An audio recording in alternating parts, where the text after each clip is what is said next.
He comido, pero igual quiero algo dulce. Había visto esto antes, pero no me acordaba. Habré llegado tarde, pero nadie dijo nada. Si estás aprendiendo español, seguramente has escuchado expresiones similares a estas. He, había, habré. Los tiempos compuestos en español no siempre se usan como están en los libros. Muchas veces los utilizamos para hablar de experiencias, para hacer confesiones, para hablar de viajes, de chismes, de cosas que ya pasaron pero todavía importan. Hola a todos y todas. Bienvenidos a un nuevo video en nuestro canal de Burbuja del Español.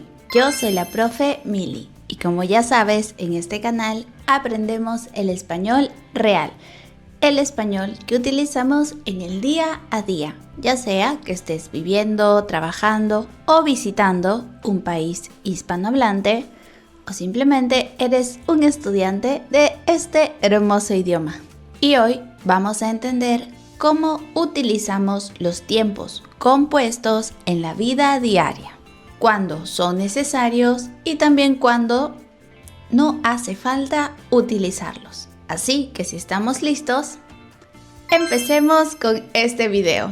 Perfecto, entonces vamos a iniciar con una idea clave, porque si entiendes esto, lo demás será mucho más fácil. Y sucede que los tiempos compuestos en español no solo se utilizan para marcar un tiempo, no solo nos habla del pasado, el presente y el futuro. Se usa también para explicar cómo una acción se conecta con otra de otro momento, con otra experiencia o con una situación actual. Cuando un hispanohablante elige un tiempo compuesto, lo hace porque siente que la acción no está completamente cerrada. O también porque necesita un contexto, porque quiere explicar algo que importa ahora. No está pensando en nombres gramaticales ni estructuras, está pensando en cómo quiere que llegue el mensaje que quiere dar, especialmente cómo quiere que el otro la entienda. Por ejemplo, si alguien dice, he comido. Aquí no solo te está informando en una acción que la persona realizó en el pasado, sino que también tiene cierta conexión con el presente. Puede ser que ya no tenga hambre o quizá que no quiere comer nada ahora o quizás esa comida forma parte de su experiencia más reciente. El pasado y el presente están conectados y por eso aparece este tiempo. Y si alguien te dice, había visto eso antes, tampoco está usando una estructura complicada. Simplemente te está marcando un hecho en el pasado que sucedió antes de otro hecho en el pasado. Es una experiencia pasada dentro de una historia pasada. Este tiempo ayuda a ordenar la historia y también ayuda a que la otra persona entienda mejor cómo sucedieron los hechos. ¿Y qué pasa si alguien dice, habré llegado tarde? ¿Realmente estamos hablando del futuro? Aquí está haciendo una suposición de algo que ya pasó. Está diciendo, no estoy completamente seguro, pero sé que algo ocurrió.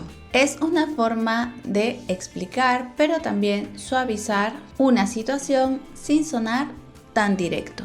En todos estos casos, los tiempos compuestos te ayudan a decir algo más que el tiempo. Sirven para conectar ideas, para contar experiencias y mostrar cómo el hablante relaciona lo que pasó. Entender todo esto te va a servir mucho para poder sonar más natural en español. Ahora sí, vamos a analizar cada uno. Empecemos con uno que vas a escuchar mucho en situaciones cotidianas. Y estoy hablando del pretérito perfecto compuesto.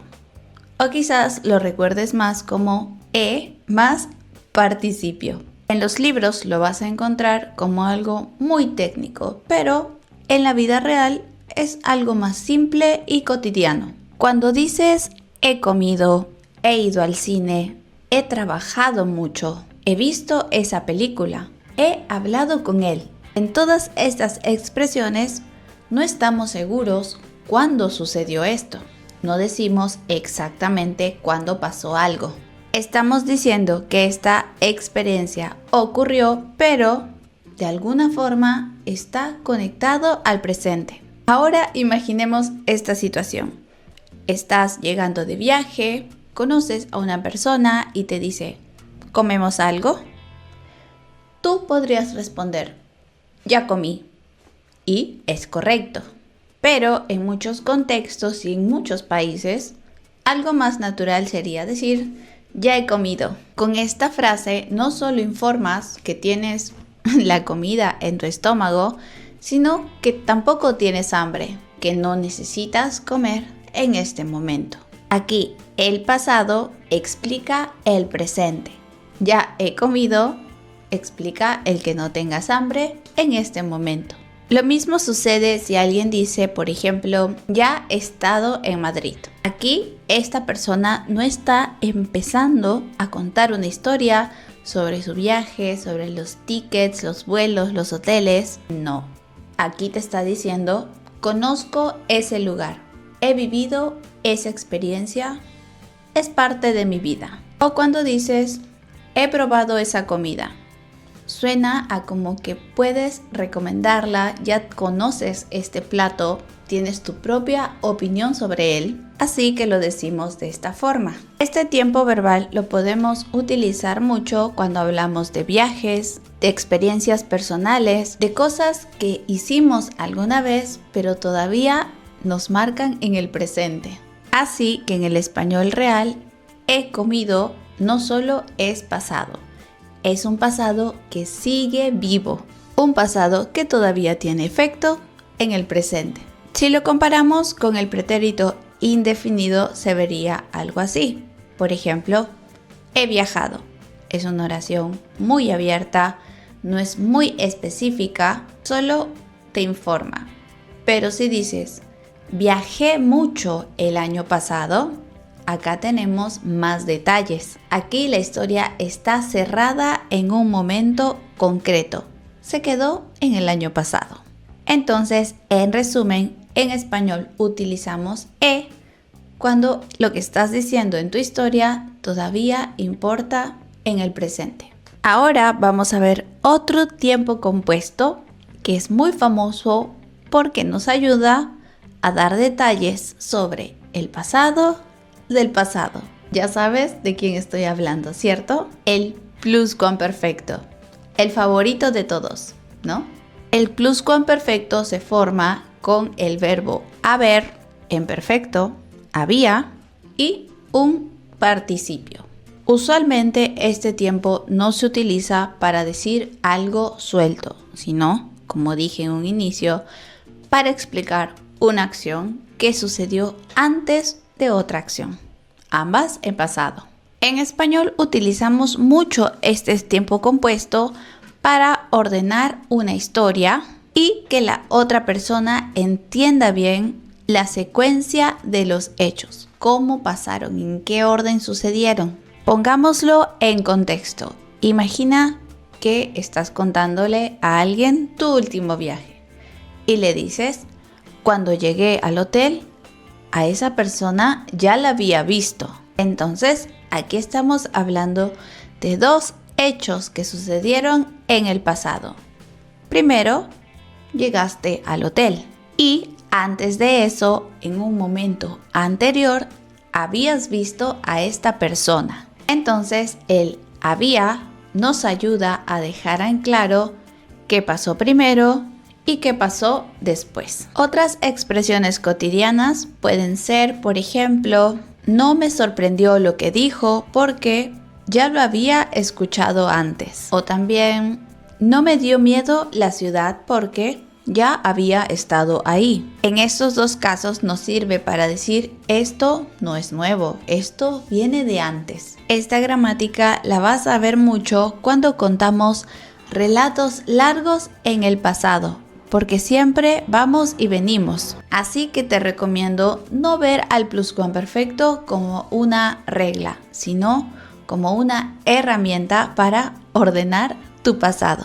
Aquí te dejo algunas frases cotidianas utilizando el pluscuamperfecto. Ya había escuchado eso. Había pensado lo mismo que tú. Había tenido una mala sensación. Tú también puedes crear tu propia frase con el pluscuamperfecto.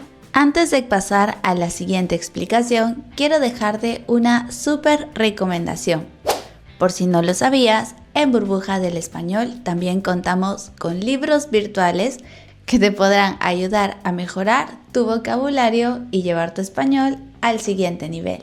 Tenemos el libro de Español Auténtico con frases y expresiones coloquiales que podrás utilizar en el día a día. También el libro Palabras Malsonantes, un libro informativo que explora las palabrotas más comunes del español. Y si estás pensando certificarte, también tenemos el libro de preparación para el examen CIELE, una guía con el reglamento del examen, ejercicios y consejos valiosos para un mejor rendimiento. Para encontrarlos puedes ingresar a nuestra página web burbujadelespañol.com y elegir tu favorito. Así que no te olvides, burbujadelespañol.com. Ahora sí, continuamos con el video. Ahora pasemos al último tiempo compuesto que suele confundir mucho a los estudiantes. Y hablo de el futuro compuesto. ¿Lo habré dicho bien? Cuando alguien dice habré llegado tarde, no siempre está hablando del futuro. Aquí está haciendo una suposición sobre el pasado. Está diciendo probablemente llegué tarde. Supongo que ha pasado eso. Esto es muy común cuando no estamos muy seguros, cuando explicamos algo con distancia o cuando queremos suavizar una responsabilidad. Por ejemplo, si dice, no me contestó, habrá estado ocupado. No sabes exactamente qué pasó, si la persona estuvo ocupada o no, pero haces una hipótesis. Este tiempo aparece mucho en excusas y comentarios casuales. Ahora, ¿cuándo no es necesario utilizar tiempos compuestos? Muchas veces es más fácil utilizar el pasado simple y decir comí, llegué, trabajé, estudié, especialmente si sabemos que es una situación cerrada. Quedó en el pasado, no hay conexión con el presente. El error va más cuando el estudiante piensa que utilizando tiempos compuestos va a sonar más formal o más avanzado. Y no es así. Lo más natural sería elegir el tiempo que mejor vaya con la intención de lo que quieres decir. Los tiempos compuestos no existen en el español para complicarnos la vida. Al contrario, nos ayudan a contar mejor tu historia, a explicar tu experiencia o a sonar más natural cuando dices lo que viviste. Ya sabes que si este video te ha gustado, puedes dejarnos un me gusta. No olvides también suscribirte a nuestro canal de YouTube. También puedes seguirnos en nuestras redes sociales. Aquí subimos contenido de español todos los días. Y por supuesto, visita nuestra página web burbujadelespañol.com. Aquí podrás encontrar artículos en español, podrás suscribirte a nuestro newsletter para recibir material cada semana. También puedes ser parte y miembro exclusivo de Burbuja del Español y por supuesto agendar una clase con uno de nuestros profes hispanohablantes. Muchas gracias y nos vemos en un próximo video. Adiós.